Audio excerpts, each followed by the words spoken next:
Radiation is around us all the time naturally, and it's used in medicine. Now, if you want to read through here, you can see that we've harnessed the power of radiation for X-rays and for nuclear medicine. I personally have had nuclear medicine. I had some diarrhea and I had to vomit, but there was no lasting effects and I'm completely recovered.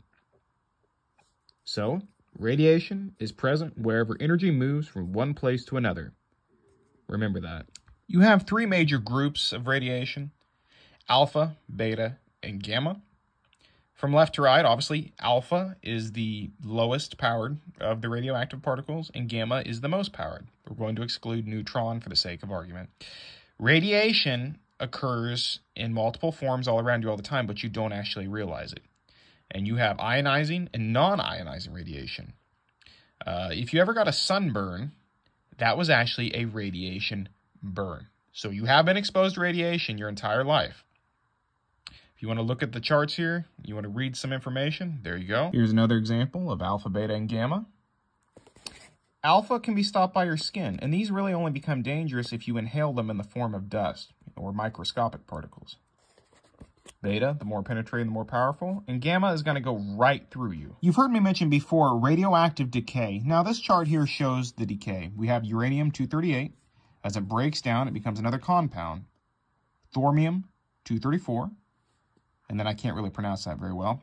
But eventually, it will continue its process until it decays into an inert compound, lead. That's right. All the lead that was ever in your bullets or any other things came from uranium. So now we have a small understanding of radioactive decay. We know that the particles are going to eventually reach a point where they're inert, where they're not nearly as harmful as they could have been, or they're completely harmless. Now, within 2 days after a blast, the people who was in ground zero are dead. But, people 1,000 miles away or more, or even a couple hundred, are going to have the fallout, which is going to start falling out. Fallout is defined, basically as particles about the size of a grain of sand or smaller. It's dirt, it's rock, stuff that's been pulverized in the initial blast. So let's look at some decay rates, and let's explain to you guys why it's very survivable if you can just wait out the decay. Find my chart, my book here. Blah, blah, blah.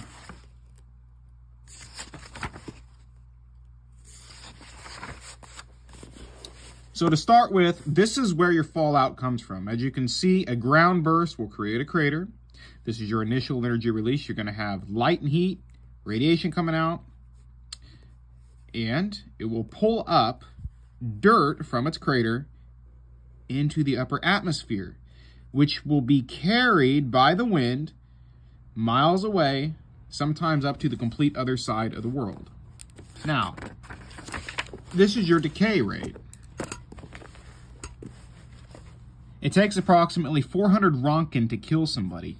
After your initial blast, you're way up there, 1,000 Roentgen an hour.